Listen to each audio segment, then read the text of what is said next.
The major writer clue. It's Aftermath is volume 4 of a 4-volume international monetary quartet.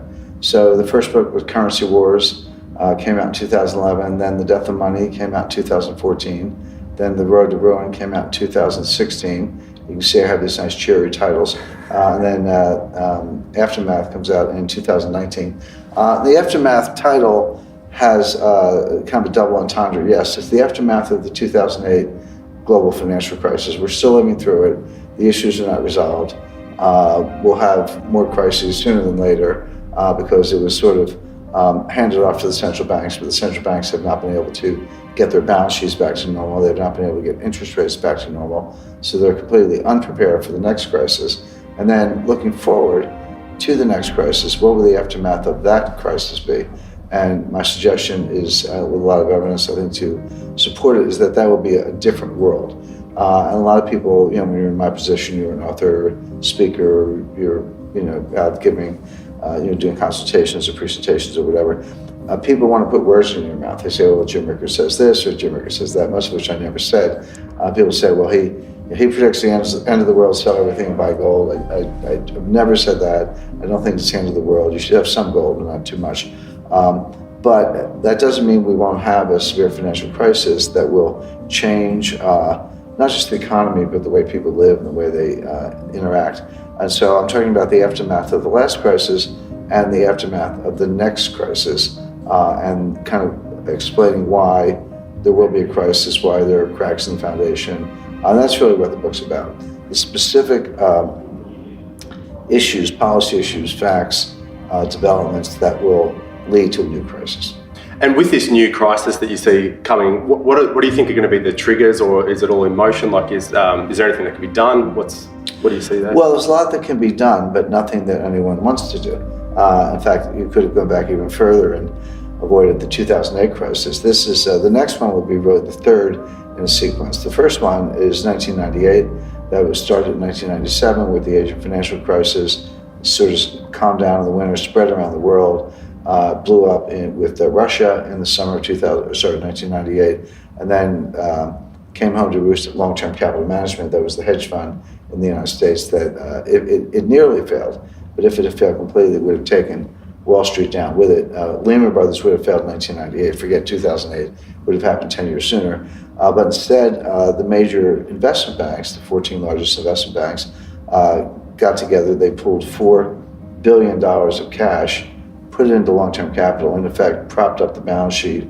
They became the owners of the positions, of course, and then took about a year or slightly more to unwind it gradually, as opposed to doing that in the panic. But the world came within hours of completely shutting down. I was the counsel of long-term capital management. I negotiated the bailout. I was in the room, had a front row seat on the phone with whether it was treasury officials or the CEOs of the major banks and so forth.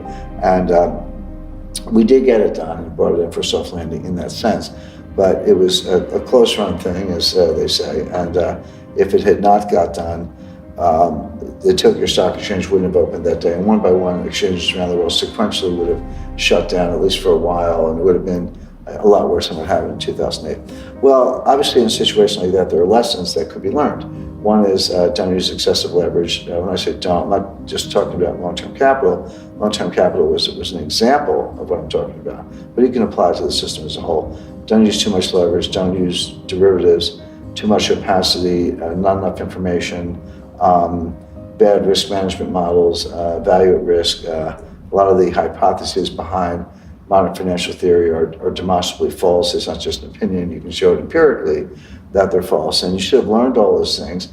And one of the results would be don't repeal Glass-Steagall, don't allow any more mega bank mergers, maybe break up the biggest banks at the time, ban almost all derivatives. The exchange-traded derivatives that have a commercial use tend to be a lot safer. Perhaps those could continue, but most of the derivatives market is just a way for banks to steal money from customers and serve no purpose other than kind of gambling. Yeah. Well, didn't they recently just change? The Paul Volcker rule to allow? They are.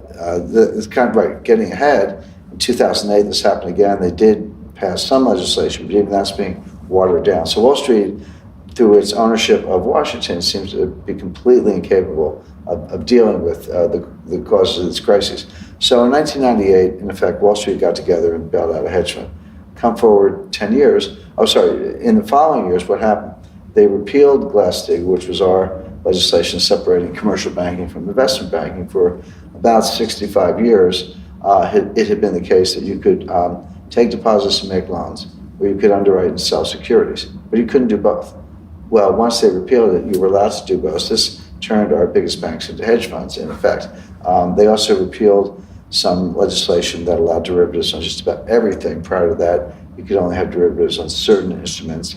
After that, after 1999, this was, you could have derivatives on anything. Of course, that led straight to Enron and a few other fiascos. But by 2008, 10 years on, it was kind of a replay of what had happened in the 1920s. So now we were set up for an even bigger crisis. This time, it wasn't a question of Wall Street bailing out a hedge fund. It was a question of the central banks bailing out Wall Street. In 2008, everything would have collapsed.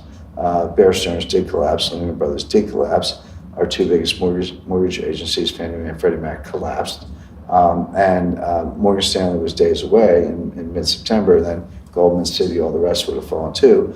But through central bank intervention, what did they do? They guaranteed every bank deposit in America. There was no requirement to do so, but they did. They guaranteed every money market fund in America. Again, no requirement to do so, but they did. $10 trillion of currency swaps with the European Central Bank, because the European banks needed dollars, couldn't get them because the ECB prints euros, not dollars. So they did a swap, massive swap with the Fed, and the ECB got the dollars and then parceled them out to their banks. And that prevented the sequential collapse, the cascade of bank failures, but it also truncated the cleanup, if you will, bad assets and bad banking. It would have been much better to allow most of those banks to fail. I would say the government could have come in, nationalized them, stripped out the bad assets, put it in trust for the American people, and then given the bondholders a haircut, wiped out equity, have recapitalized banks, and then just IPO them as clean banks. And the losses would have been massive, but they would have fallen where they deserved to fall on the stockholders.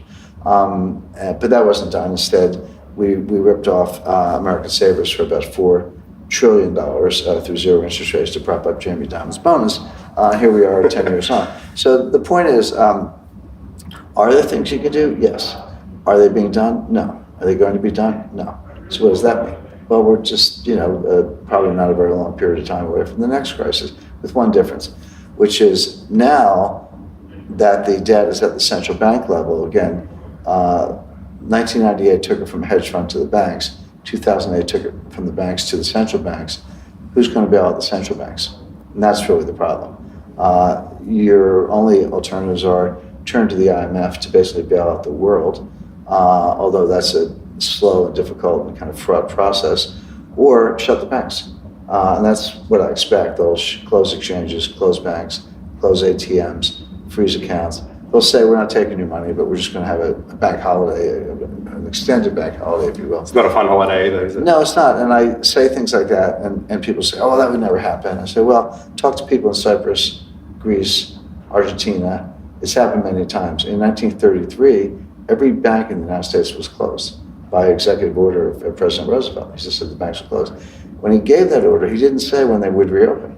People just had to sort of bear with it. Now it turns out they did reopen about 8 days later, but no one knew that at the time. It could have been 8 days, could have been a month or 2 months. In 1914, the outbreak of World War I, the New York Stock Exchange was closed for 5 months, from July 1914 to December 1914. So every one of these things has happened before. Some of them have happened very recently. They happen because there's nothing else you can do when you don't have a source of liquidity. I mean, if you say, well, why can't we just turn to the Fed again? Well, the Fed took their balance sheet in 2008, beginning 2008.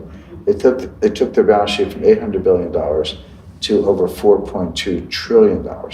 They've only come back a little bit. They're still in the high threes, 3.8, 3.9 trillion. What are they going to do if a crisis hit tomorrow? Go to 5 trillion, 6 trillion? And at what point do you pass an invisible confidence limit where you've destroyed confidence in the dollar itself?